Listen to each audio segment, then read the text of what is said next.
All right. Welcome to the Hoops Rehab Show with your host, the Game Injury Doc, aka Dr. Evan Jeffries, and Eric B. Mack on my right. We got a huge show tonight.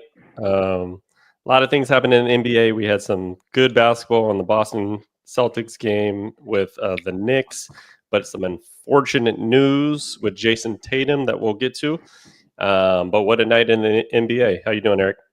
Doing pretty good, man. Yeah, definitely two big games. One was a little underwhelming tonight, obviously, with Minnesota taking care of business. But yeah, man, Knicks got to be feeling real good. And again, unfortunately, there seems like there's some bad news on the horizon for Jayson Tatum and the Boston Celtics. Yeah, definitely.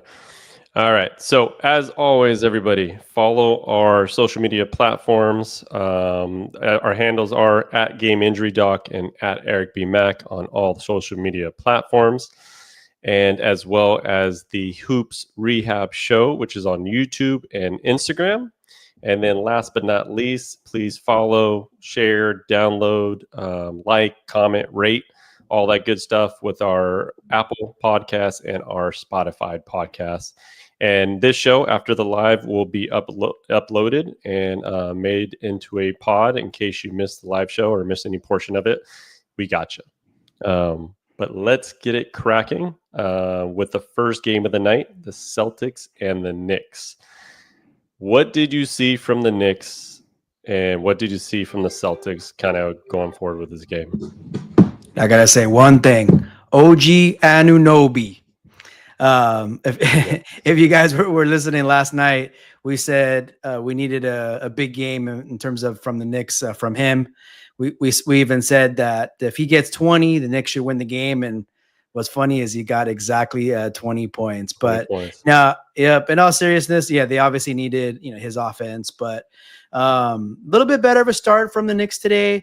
Boston still built a double-digit lead into actually end of the first and then end of the first half as well. Right. And so I must admit, I was kind of thinking, oh, we're going down that same path. We were pretty much going the first few games where Boston builds a real big lead. And then as you saw in game 3, they were able to hang on.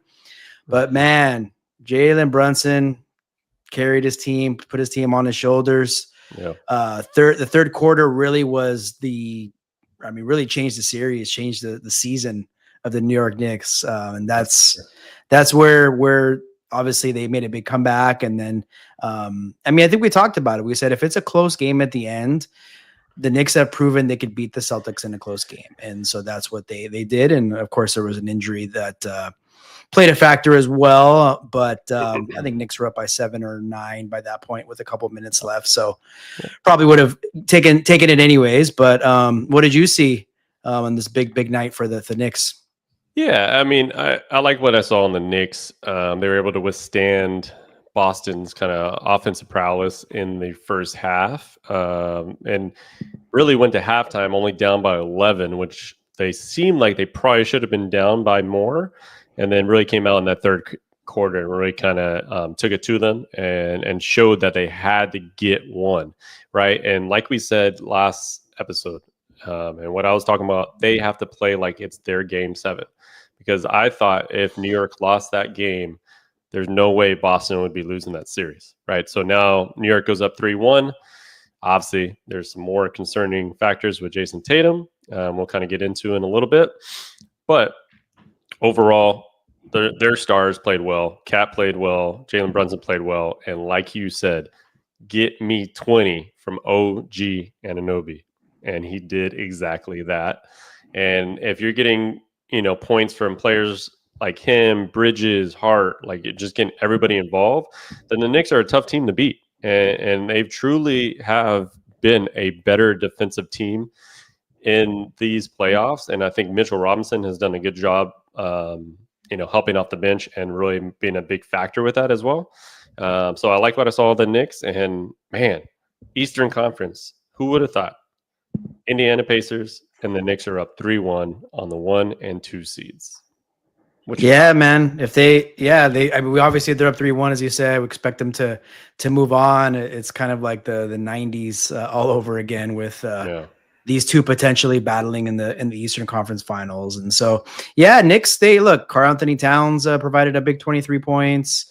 It was a real collective effort. I was looking to see how many free throws that Mitchell Robinson shot, but he actually didn't shoot any free throws, which is pretty crazy. So they didn't really play that Hack and Mitchell too much tonight. So talk about that, and they probably figured because I noticed last game as we were saying that it by doing that it got Boston in foul trouble, and so they probably were thinking otherwise this time around, and so Knicks needed what they do to get the dub.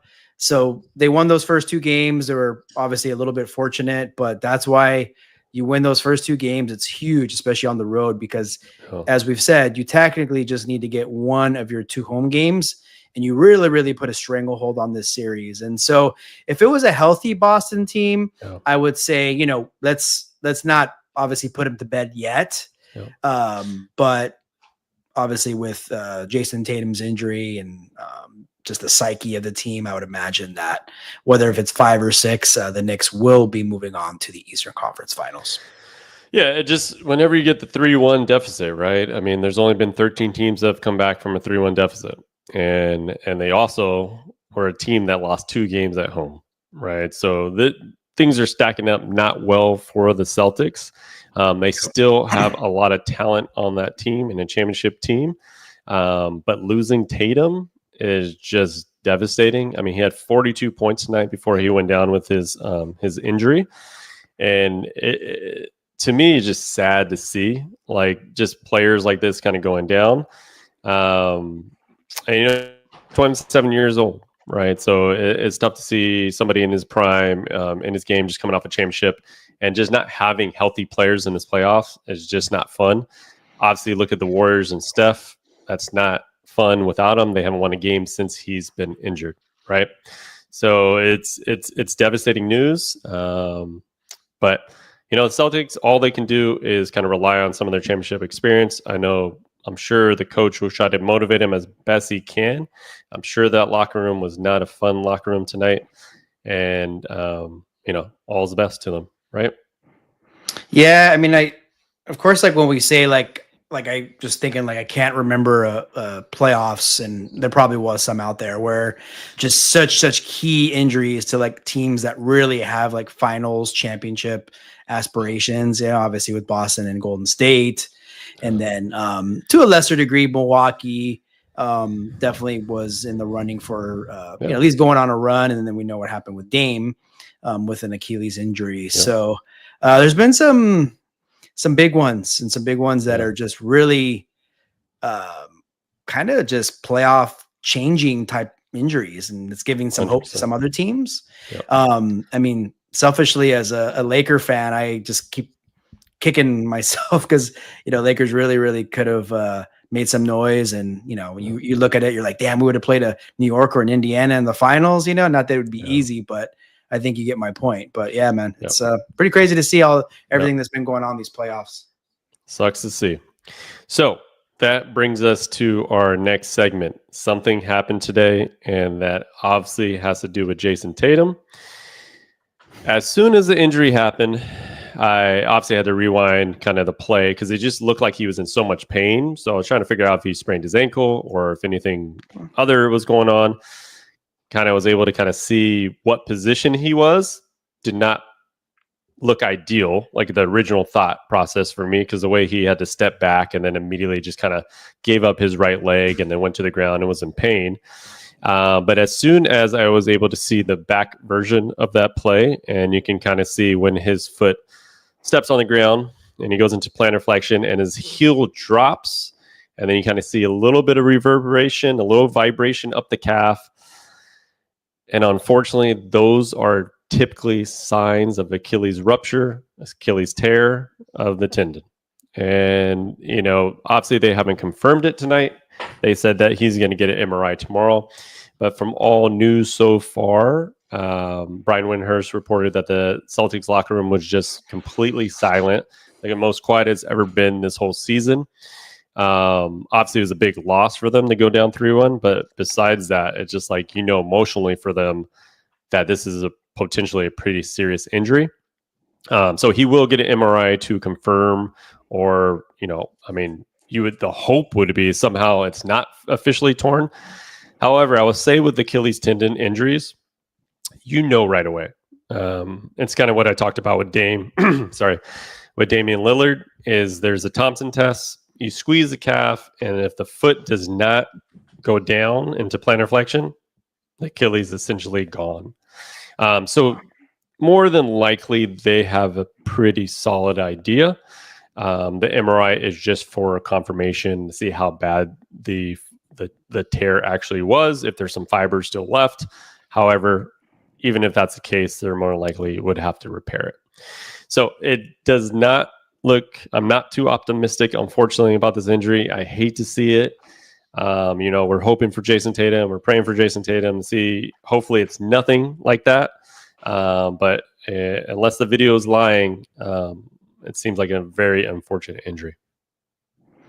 When it rains, it pours, for sure. They obviously were having a tough loss, and I'm sure they would have just taken that any day of the week. And it's weird because just my naive self, watching it, I thought, I don't know, maybe I could be wrong, but I feel like when I see Achilles injuries, I typically don't see like somebody screaming. Sometimes it's just like, for example, like, Kobe or Dame, where you kind of just like, and they start, rubbing it in that area. So for whatever reason, when I heard the screaming, I'm like thinking, oh, maybe it's not an Achilles. Maybe it's more of an ankle or foot, injury or something. But as you kind of were reporting right after it happened, you saw the mechanisms, that would typically from afar show that it is an Achilles injury. And so a rupture. And so obviously for me, I always think like I put like a 12-month, timetable. I'm like, okay, well, he's going to be out a year probably. And so that not only affects this season, but it affects obviously next season for Boston and Jayson Tatum as well. And he's honestly a little bit on the younger side too, for what I typically see that injury. So is it a timetable 12 months, something like that? Or typically, yeah. There's been some advancement in surgeries like what Aaron Rodgers had, which are basically called like a bridge technique, and they're doing like a double suture. However, there's no really many players that have come back super early from it. I think Cam Akers was the earliest, where he came back at like 6 months. But even that's kind of risking, like, especially with him being young, more than likely it's like a 9 to 12 month type of time frame. And that essentially, because we're so far into this calendar year, we're in May. If it was even 9 months, that's February, right? And then at that point is like, do you even bring him back for this season, or just allow him to kind of rehab the whole season and get back to complete form like KD did? Like KD was out for the whole year, obviously, when he did his in the finals. Kobe, same type of thing, towards the end of the year, was out the whole year. And more than likely something like Dame will be really similar in that kind of prognosis too, where he might not play next year as well. So it's unfortunate. Possibly 2 Achilles tears to Damian Lillard and Jayson Tatum, right? Like that is something that you don't want to hear. I did want to get to your point, though. You made a very valid point, and a lot of times I do look at that, like based on whether or not they're in a lot of pain afterwards. Reaction. Yeah. So essentially, what happens when you do have a complete tear of something like an ACL or Achilles, the initial shock is pain, right? And then it's like, oh shoot. Like what happened? Like, is there anything back there? Did somebody kick me in the leg? Mm-hmm. Like we've seen Kobe kind of react. We've seen a couple players kind of react like, oh, what's going on? And then the pain actually is not too bad after kind of that subsides, because your pain fibers have completely essentially been ripped completely. Right. So then a lot of times where it's like you have some people will just be walk off on their ACL, or like Kobe walked off on his Achilles and then immediately knew, but the pain wasn't as severe. That's just not every time though. right? We've seen it time after time again. Like people that had an ACL injury, right? They're thriving in pain, and it's still an ACL injury, right? Juju Watkins was basically on the court and a lot of pain when she tore her ACL. So it's not. It's hard to cut and dry to say like, oh, you shouldn't have pain. That might be a good reaction. It can be at times, but some people tolerate different things as well, and the way their body senses pain is different. So, to make a long story short, it really depends on situations. Yeah, I'd imagine severity, obviously the person, the body, the how it was injured, things like that. And so, I mean, to your point earlier, yeah, I think because Tatum is like, I mean, it's Boston's pride and joy. I think we can kind of think of it as like maybe, chapter one is done for him, and he won a championship and went to another finals, and get him healthy, have him rest and get geared up. Obviously 1 full year out. Be back at 29 years old, and they still probably want to get another 4 or 5 years out of him. So I think that's kind of has to be the mindset. Obviously Boston's going to be trying to win game 5. That'd be the ultimate mindset. But in terms of Tatum, I'd imagine that's what they go with. For sure. And if obviously everything does turn out to be Achilles tear, looking at Boston's roster kind of moving forward, and they still have talent, right? This is a team that still has Jrue Holiday, Jaylen Brown, Derek White, Porzingis, Al Horford, right? So they still, and Peyton Pritchard, right? So that's 6 players deep that they actually do have some talent. I just think at this point, this would be such an emotionally damaging injury. That's what will make it tough for them to kind of come back. I'm not saying that they can't possibly win game 5, which they can. They're going to be at home, and the crowd's going to be trying to pull for them as much as they can. So I still think this could be just an interesting series, or at least get to a game 6. And then who knows, man, if they push it to a game 6 and then kind of go into New York and have some momentum and then somehow make it back to Boston for a game 7, they still have talent on this roster to get past teams. It's just whether or not mentally they can. Yeah, and that's why the Knicks they have to just end this. They don't want Boston getting any, momentum. It's not going to be easy. It's going to be the toughest game of the series for the Knicks, but they're going to just have to. They can't go with like let's just try to get game 5. We'll see what happens, but we got game 6 at home, and so Knicks got to just come out and try to end this as soon as possible. For sure. Yeah. So the only other injury I kind of wanted to get to was the Donovan Mitchell update. So he did get MRI, and is basically an aggravation of his previous ankle injury. They still haven't really said what the ankle injury was or anything like that, but assuming it was more of a sprain from before, or the way he was kind of grabbing his ankle and the front of the ankle is sometimes can indicate like what we call like an anterior impingement, where you're just having pain in the front of the ankle every time you kind of like take off or land or anything like that. So it seems like he aggravated, and he is definitely questionable to tomorrow for game 5, which will be a very tough game for the Cavs at this point, especially if they don't have Donovan to get him through. Yeah, same spot that Boston will be in. Obviously Cavs will try to get game 5 at home, and they're beat up too. They got a lot of injuries, and so we'll see if they got at least one more kind of fight in them. And they've been the best team in the East all season, and so it would kind of suck obviously for them to go out like that. But they'll need Donovan Mitchell as close to 100% as possible, and so sounds like he is going to probably give it a go, and we'll see how he does out there. Yeah, for sure. So before we get into our next topic, like always, everybody, if you're on YouTube, Twitter, Instagram, please comment. We like it to be an interactive show. So if you got anything to say, you have any questions about Tatum's injury, questions about anything in the playoffs right now, let us know and we'll try to get to it. Our old faithful, though, Cam Miller. What up, Doc? What's up, Cam?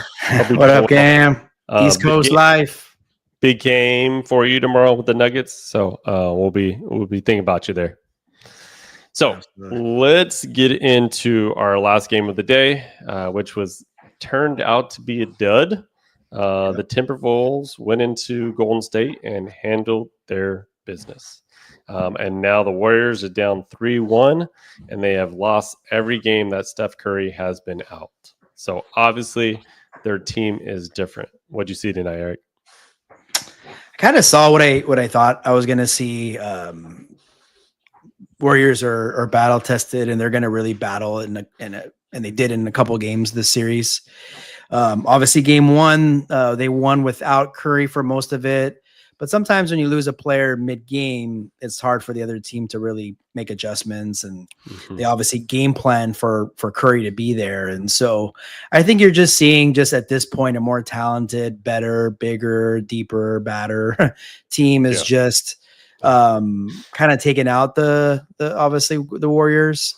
I think game 3 was really their game to win and to kind of try to extend the series. And so, I mean, we've been seeing today what we've been seeing with Minnesota pretty much all playoffs long with Julius Randle and Anthony Edwards leading the way. I mean, Julius Randle with another huge game, 31 points. I mean, he's really obviously a small sample size of, I guess, 9 games in the playoffs, but he's probably playing the best basketball he's ever played. And so that is really what I'm seeing is just him continuing to dominate. What did you see out there?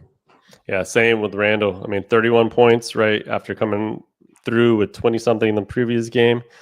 Like he has taken his game to another level this playoffs, and it's everything that the Timberwolves need, right? So they have found a way to have a duo right now of Randall and Edwards, and both of them getting 30-plus points tonight was just icing on the cake. And defensively, they shut it down in the third quarter, right? They outscored Golden State 39-17, and that was where it went wrong, right? And to me, where I see with the Warriors is tonight, I just don't know where Jimmy Butler was. I don't get why he was not the focal point of the offense, especially with Steph Curry. But as that type of player, you got to have more than 9 field goal attempts. He was 5 for 9, and that's all he shot. I'm not sure if he's bothered by anything, if he's banged up a little bit tonight, but you got to get more out of Jimmy Butler, and if they're going to have a chance at all in this series and obviously in the game tonight.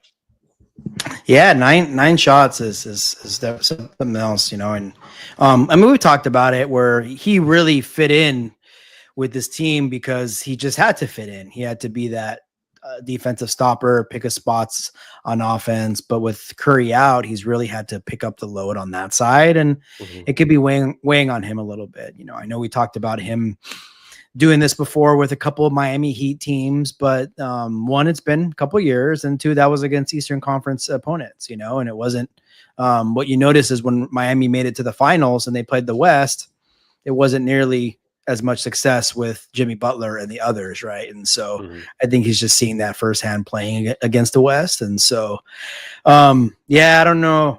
I mean, obviously there's the opportunity of Steph Curry coming back on Wednesday, and maybe we can start to talk about something, but I think we're kind of heading to that point where Wolves are probably going to win this in 5. Yeah, I mean, now that they're officially up 3-1 and they have the home court advantage, you get into the point now where, originally said Steph will likely maybe target game 6, and now there might not be game 6, right? So does Steph try to push it and play on a hamstring that's more than likely not completely healed at this point, right? So we're looking at today's Monday, so it happened on last Tuesday, so we're not even at a week yet, and so that means he would be playing 8 days post the injury, which is something that usually takes about 1 to 2 weeks to heal, right? So it's we're getting into those questionable ranges, and like I said, it's one of those things you can easily aggravate it, and then you can also down the chain, anywhere up the chain, have more chances of having a different type of injury as well. So these are the things we worry about, right? And is it worth it to play Steph if he's not 100%? I mean, it's the NBA, right? And I think the Warriors at least see that they would have an opportunity if they could get past them. But at this point, it's like they would have to play another 7-game series after just playing Houston in 7-game series, and then have to play likely OKC or Denver, who's been playing well too.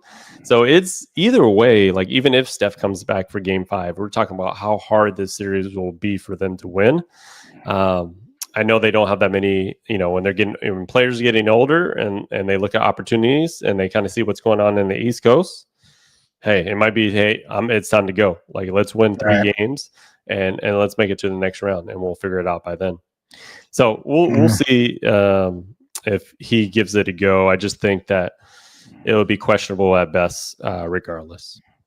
Yeah, definitely the two thoughts. Like, I think even if we flip of a switch, if Steph Curry was 100% tomorrow, I think it would still be really tough for them to come back. For sure. And the thought of putting him in and obviously maybe sacrificing next season too doesn't seem that smart. But like you said, Steph doesn't have that many years left. He sees the other bracket, right? And they're like, man, if we can just catch lightning in a bottle here and somehow win 3 straight, and we'll worry about the Western Finals when we get there. So it is different schools of thoughts. I'd have to think that if they can get fortunate to win game 5, then we're talking, right? Then we're like, okay, we got game 6 at home. We go handle business there, and game 7 is anyone game. So I think it's all going to come down to what they do in game 5. But it's going to be tough, obviously. Yeah, I mean, the tough part is Golden State's offense is predicated on Steph Curry running around screens, ball movement, things like that, and they just don't have that going on right now. So they just don't look like the same team, right? So it's really frustrating, probably as a Warriors fan, because you know what you saw on your team. You won game 1. If Steph wouldn't have gone out, you're probably looking at this series like they might be up 3-1 at this point, right? But at the same time, Minnesota has been seizing series, right? They look like how they looked against the Lakers, right? Where you're like, oh, Lakers should have got that game. Lakers should have got game 3, should have got game 4. Same thing with the Warriors. They should have got game 3, but they did not, right? Yep. Minnesota closed it out. Game 4, they took it to another level and closed that out. So I wouldn't be surprised if Minnesota says, hey, we're not messing with these guys and we want to close out in 5. They've been kind of proving that this playoff so far. So yeah, they won first one in 5, and they're gonna most likely win this one in 5, and they're gonna be a force to be reckoned with. Come the Western Conference Finals. That's for sure. All right, so let's get into the other thing that happened tonight. The Cooper Flag sweepstakes happened. So we had the NBA draft lottery, and lo and behold, the Dallas Mavericks with a 1.8% chance traded Luka. Nico's getting a lot of slack, and they get the number 1 pick. So yet again, they will get another guy that could possibly be a star in this league. What's your thoughts on when you saw Dallas kind of got the number 1 pick? Just talk about it, immediate, revival, right? So for the last 3 months, we heard about how can't believe Dallas traded Luka. Obviously still can't believe that, but they have another chance with getting someone that's obviously super young. I think if they would have kept Luka, they wouldn't have been in the situation to get the first pick, because they would have most likely made the playoffs. So they would have been out of the lottery. So it really just took everything to align. Wink, wink, wink. Can't even. Everything to align to get this first pick, and so balls are dropping. Sorry, let me put this one aside. I still haven't seen any balls spinning or whatever they do. Have they ever shown it? Okay, show it. Put all the mystery out of it. And why don't they just do it in the front stage? Just have balls everywhere, however it works. This is number 14, boom. This number 13, boom. This is 12. And then we're we at least see it, and and now there can't be any conspiracy, right? Yeah. But I do want to point out, though, since they've changed the draft lottery, these teams that are just god awful during the season, they're not getting the number 1 pick. So I get the point of changing this because you don't want to support this tanking, right? And you want to have some competitive teams.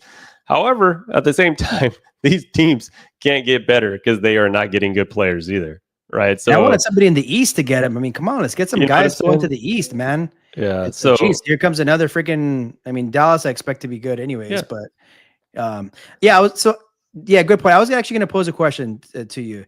If I was kind of thinking of an idea for the draft, do you think they should maybe take like the 5 worst teams and like one of those 5 have to at least get the first, and then maybe for the rest of the rest what of is them. it 9 they can kind of I don't know. I feel like something's got to be done. I mean, obviously, it does make it interesting.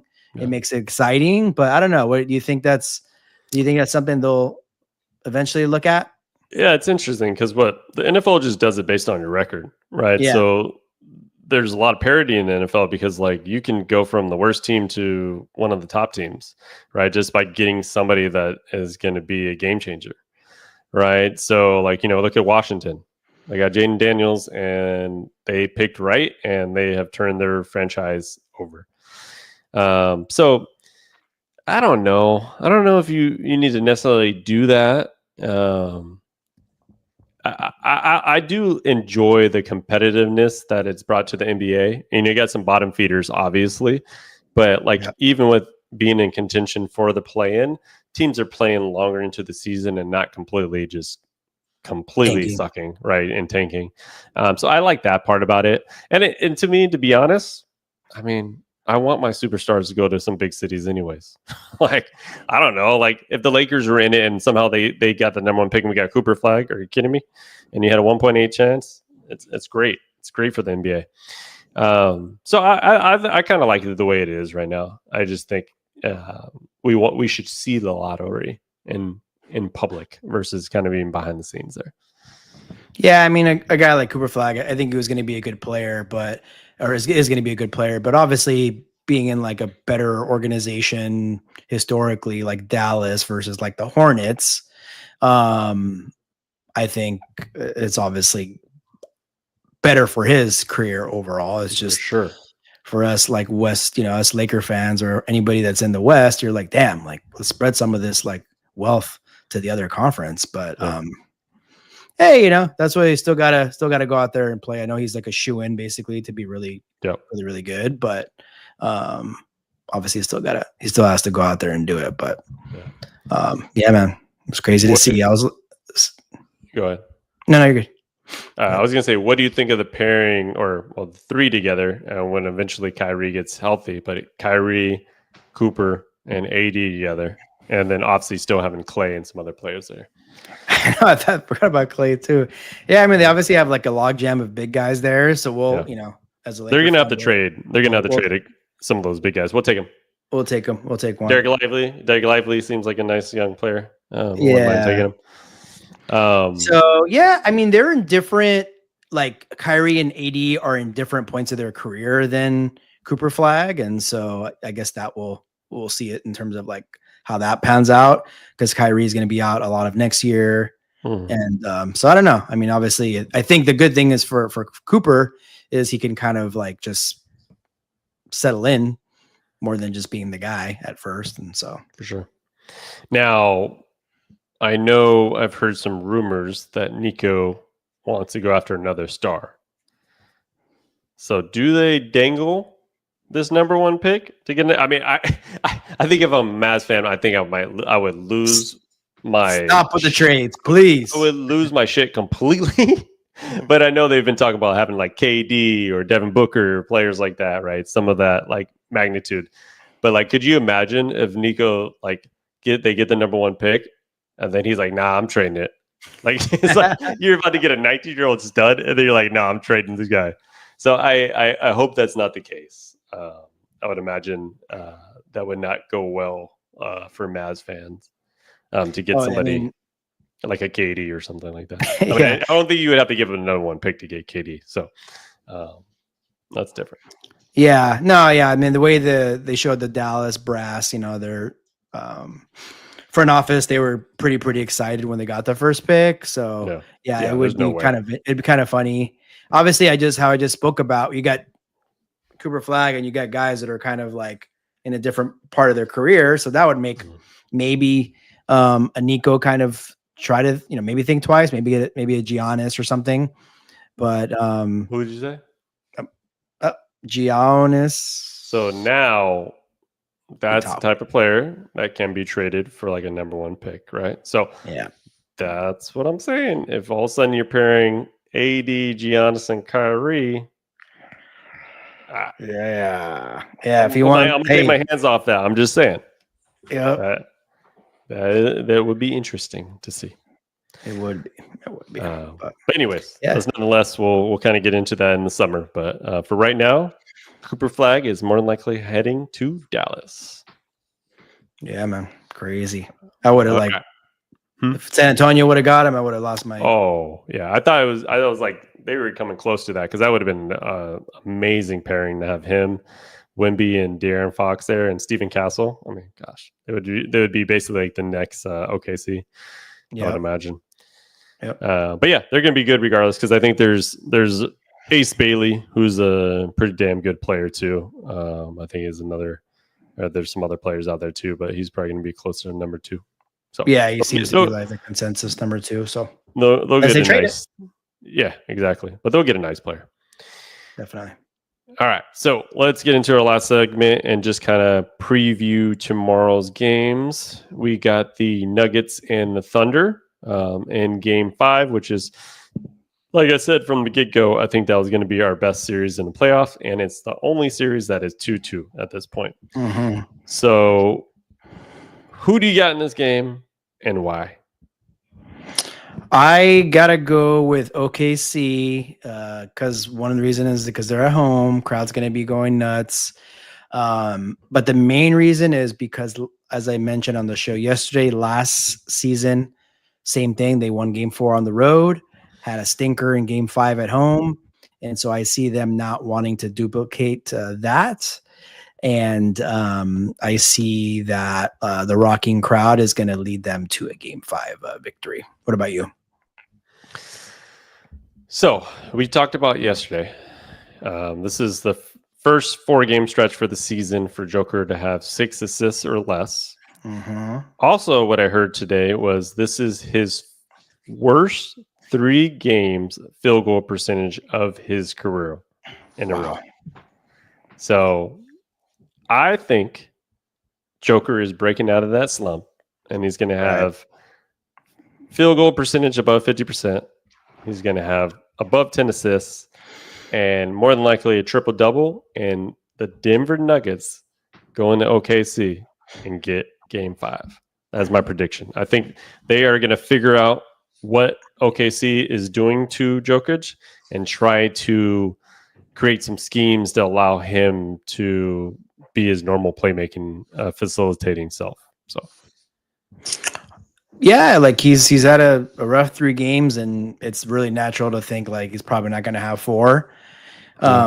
And so, yeah, I think he will have a big game, and I just don't know if that's going to be enough. But I do expect him to definitely kind of be the Joker that we're used to seeing. I just think some of the others maybe won't be playing as well on the road versus home, and so it's gonna be a good one regardless. That's for sure. Yeah, the game is definitely going to be something that we'll look forward to watching there. But yeah, other game, which is kind of unfortunate. You didn't want to kind of see this series going and go down because of injuries. But Cleveland and the Indiana Pacers. Do the Pacers in this series in 5? Should I get my? I'll wait. Oh, are you school's out for? I thought I was gonna say school is out a day early. Wait a second. That is your finals pick, right there. I know. Yeah, I really wanted to go with the Cavs. I really just they're Game 5's at home. Indiana will wrap it up in 6. I just think that Indiana's in their heads, and I don't think they are healthy.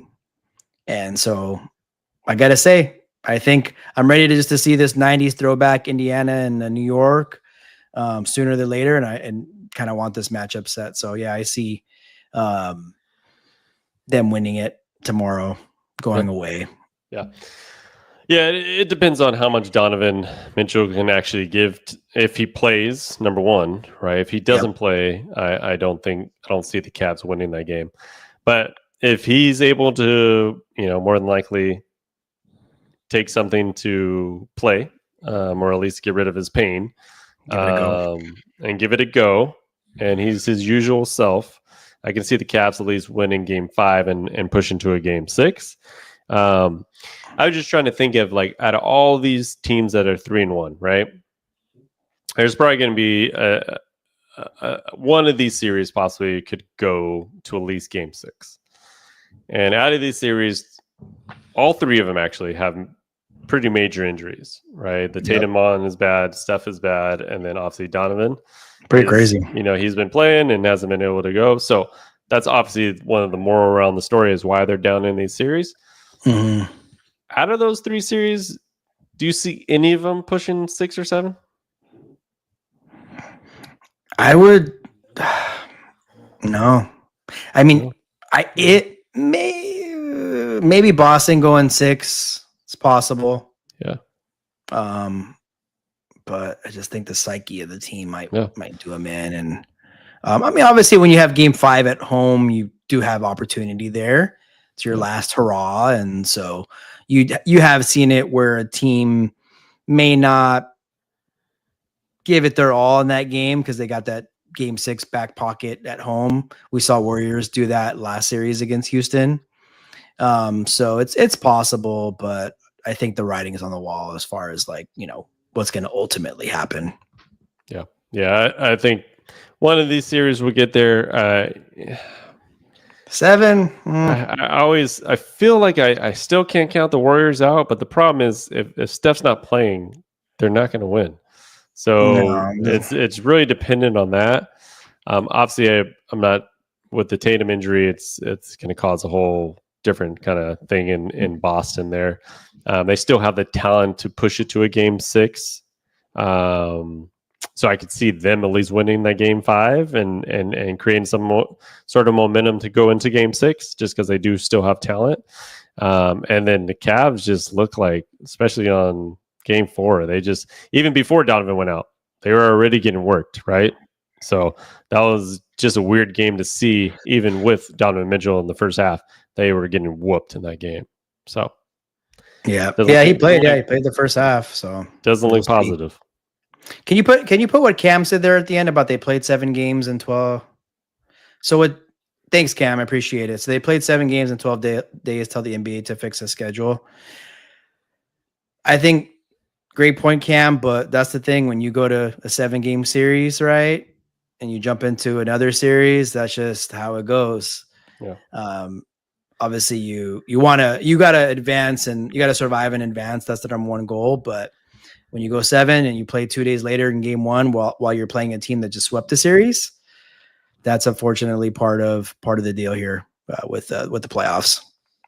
Yep, that's for sure. I mean, it's part of the playoffs. They're playing every other day mainly, and there's nothing we can kind of do about that. It is what it is, man. Lastly, we got some Instagram comments from Aiden Shaw. Is he cooked? Sorry. He's talking about referring to Tatum. He just joined. So if you missed it kind of in the beginning, towards the beginning of the show, I did talk about the Tatum injury. In my opinion, it does not look good. I'm not too optimistic based on some of the mechanisms that have happened and some of the reports that are already coming out. But he will get an MRI to confirm whether or not he has Achilles tear. And then based pretty much on how he reacted and some of the vibration up the calf when you see the behind video that I posted earlier on Twitter, it does not look positive. So we're hoping that somehow, some way, it is not fully torn.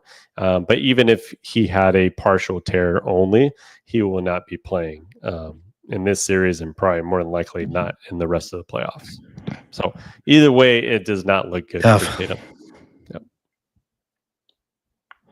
Yeah, man. It's going to be a tough one. It's obviously it's going to just kind of preliminary news now, and they'll give us the word tomorrow, but we pretty much almost know, as you've mentioned. It's one of those things they can usually tell with the test that they use, and so tough one. It definitely is. So anything else, Eric, or just anything kind of get at you this tonight? No, I mean, kind of. Obviously, I'm a little surprised. Definitely surprised, but the Knicks won. They showed out, so that was really good to see. Oh man, I wish I was could see videos of the New York faithful right now. Oh my gosh! Yeah. I can't wait to see what New York City was like tonight, because they were probably just going bing bong, all that stuff, just talking about how Knicks in 5, Knicks going to the finals. I'm sure they're right. They're already writing themselves into the finals and disregarding what Indiana Pacers are doing. But I think we'll all do that. But hypothetical matchup, I think is going to be a great series, right? You got two. Well, I mean, Indiana, I feel like, is a younger team, but you got two great teams that have great players, and there's going to be some great matchups there.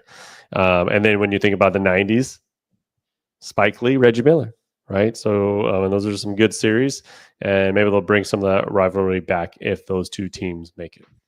Yeah, you got vet coaches too, so that's pretty cool.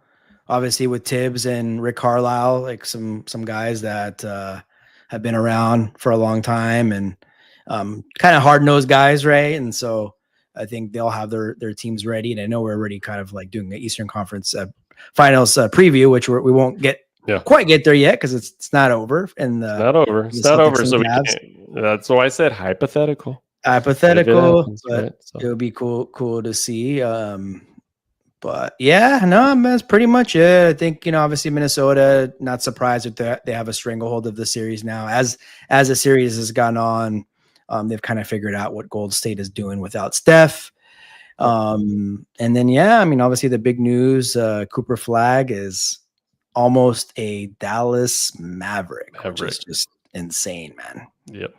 But yeah, that's about it. We'll just obviously kick back and watch the games tomorrow night and see what unfolds. That's for sure. So until then, we'll be on in probably 2 days from now. Talk about everything and what's going on. But the Hoops Rehab team is out. Peace out. Thanks for listening, everyone. Big crowd tonight. Thank you. See you.